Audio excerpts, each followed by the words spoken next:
Bienvenue dans cette vidéo où nous allons voir comment maximiser, tirer le plein potentiel de vos propositions commerciales pour conclure toujours plus de ventes.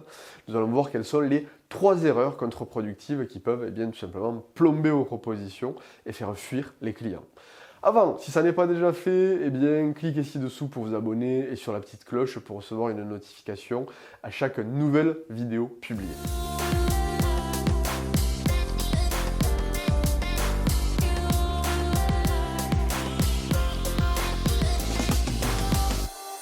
Alors, quand et comment faire une proposition commerciale pertinente et percutante? Quelles sont les erreurs à éviter? J'ai déjà tourné des vidéos sur le sujet de la proposition commerciale, d'ailleurs je vous mettrai un lien sous la vidéo.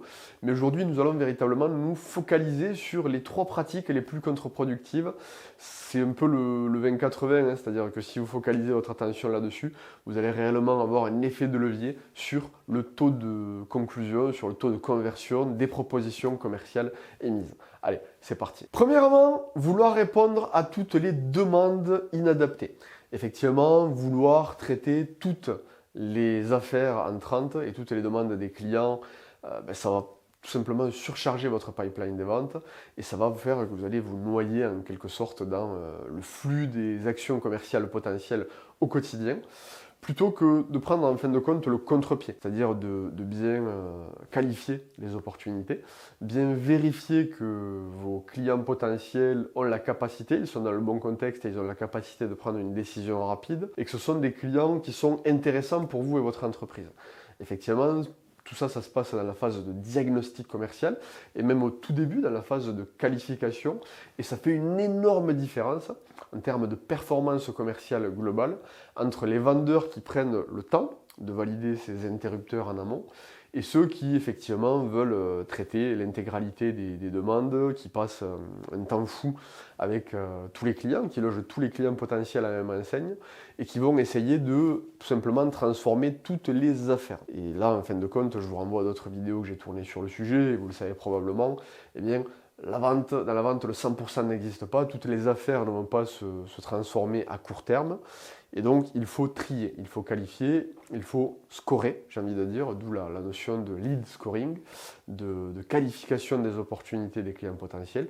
Donc posez-vous les bonnes questions, quels sont les meilleurs clients pour vous, quel est le bon contexte, qui sont les décisionnaires, et prenez le pas de n'émettre des propositions commerciales qu'avec les clients les plus stratégiques et qui sont dans la bonne configuration, c'est-à-dire des affaires qui peuvent se signer rapidement et qui peuvent avoir un fort retour sur investissement pour votre entreprise.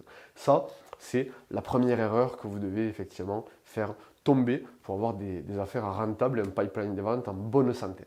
Deuxième erreur, trop attendre alors qu'on dispose déjà de tous les éléments. Effectivement, pourquoi reporter à demain quelque chose que l'on peut faire aujourd'hui? La plupart du temps, il s'agit de blocages psychologiques et beaucoup d'acteurs commerciaux se sentent obligés de valoriser un petit peu leur savoir-faire ou leur expertise et reviennent dans un deuxième rendez-vous pour faire une présentation. Posez-vous la question, est-ce que vous avez réellement besoin de vendre en 2 rendez-vous? Est-ce que vous avez réellement besoin de prendre du temps pour analyser, pour personnaliser encore plus votre proposition commerciale? Est-ce que ça va réellement faire une différence en termes de perception de valeur pour votre client? Si la réponse est oui, alors ne changez rien, effectivement, conservez le même processus de vente, parce qu'il y a des ventes complexes, il y a des cahiers des charges qui nécessitent parfois de la prise de réflexion, de l'analyse stratégique pour réellement faire une proposition sur mesure à forte valeur ajoutée. Mais dans bien des cas, c'est pour ça que je vous invite à vous poser la question, la plupart des ventes, ou en tout cas une majorité des ventes, peuvent se signer plus rapidement. Donc si vous avez l'intégralité des informations dont vous avez besoin sur votre client, profitez du fait d'être encore avec lui, d'avoir accès à ses réactions, pour essayer de faire une proposition d'engagement.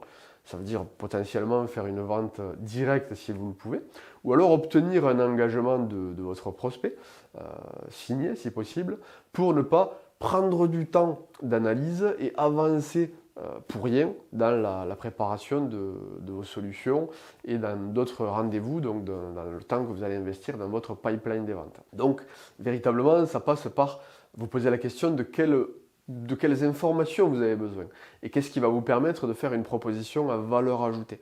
Si vous arrivez à être au clair avec ça, peut-être qu'effectivement, vous vous rendrez compte que vous pouvez faire un premier jet de proposition commerciale qui, à 80%, va avoir une forte valeur ajoutée et une proposition de valeur intéressante pour votre prospect. Et vous allez pouvoir l'engager dans la suite. Plutôt que de vous contenter de dire, écoutez, merci pour cet échange, merci pour ces informations, maintenant je vais réfléchir et revenir vers vous avec une proposition et un devis, ce qui vous fait tout simplement sortir de la course et va potentiellement laisser entrer vos concurrents dans la course qui vont, suivant le délai que vous allez prendre pour revenir vers votre client et lui envoyer un devis, ça va laisser la porte ouverte à d'autres concurrents qui seront plus réactifs, plus efficaces commercialement et qui peuvent s'engouffrer dans la brèche pour signer tout de suite et même tirer profit en fin de compte des informations que vous aurez données à votre client. Vous aurez servi de lièvre pour vos concurrents. Ça arrive malheureusement encore trop régulièrement, donc c'est la raison pour laquelle je vous invite à avoir une vélocité commerciale et à gagner en efficacité commerciale en émettant le plus rapidement possible votre proposition commerciale, en ayant un minimum d'éléments pour faire du sur-mesure, bien évidemment. Troisième erreur, noyez votre interlocuteur avec un flot d'informations inutiles. Alors ça, c'est effectivement un syndrome commercial que l'on voit assez régulièrement. Si vous êtes en posture d'achat, vous devez l'avoir observé vous-même également. Eh bien, ça consiste en fait à accompagner la proposition commerciale de tout un tas d'informations génériques, soporifiques, inadaptées, et de vouloir en fin de compte trop en faire par peur de ne pas être crédible ou par peur de ne pas arriver à justifier vos prix. Donc l'idée en fin de compte, c'est de prendre le contre-pied et de doser à minima les seules informations qui sont les plus stratégiques et qui ont le plus de valeur ajoutée pour votre client. Là, je vous invite à vous baser sur la méthodologie des 4 C, en fait, à être le plus efficace, straight to the point. C'est en fin de compte, ok, combien ça coûte? Combien ça rapporte? Quel est le retour sur investissement?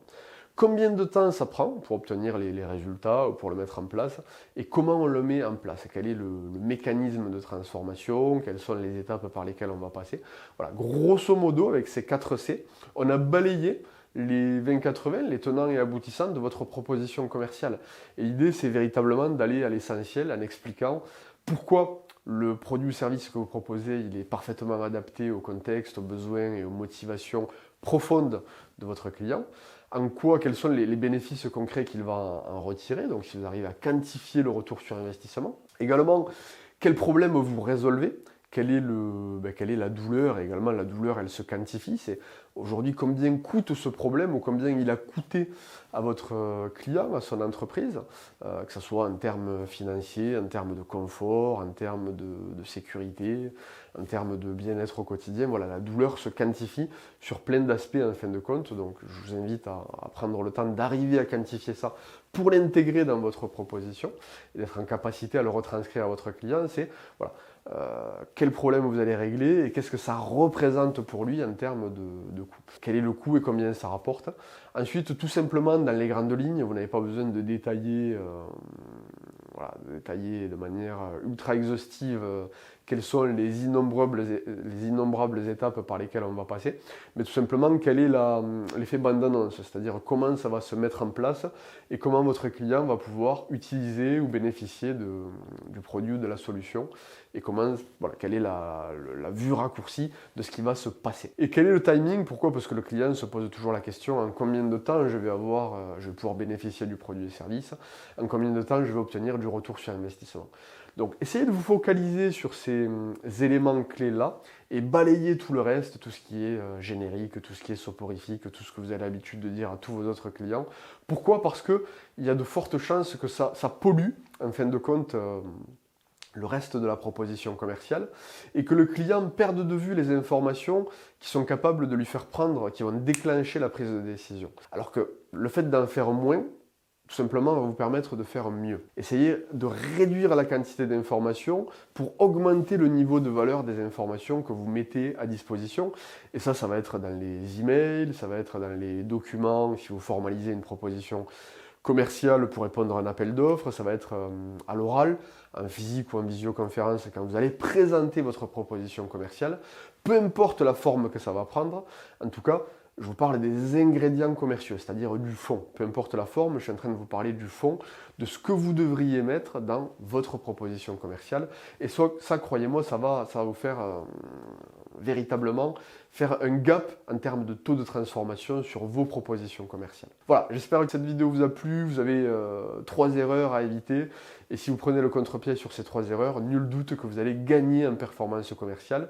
Si vous voulez aller plus loin, cliquez sur le i comme info pour télécharger les 8 piliers de l'efficacité commerciale et avoir une démarche commerciale qui soit la plus fluide et percutante possible pour générer des ventes stables, prévisibles et durables. Si la vidéo vous a plu, partagez-la avec tous vos réseaux, avec tout votre réseau, et je vous dis à très bientôt dans une prochaine vidéo.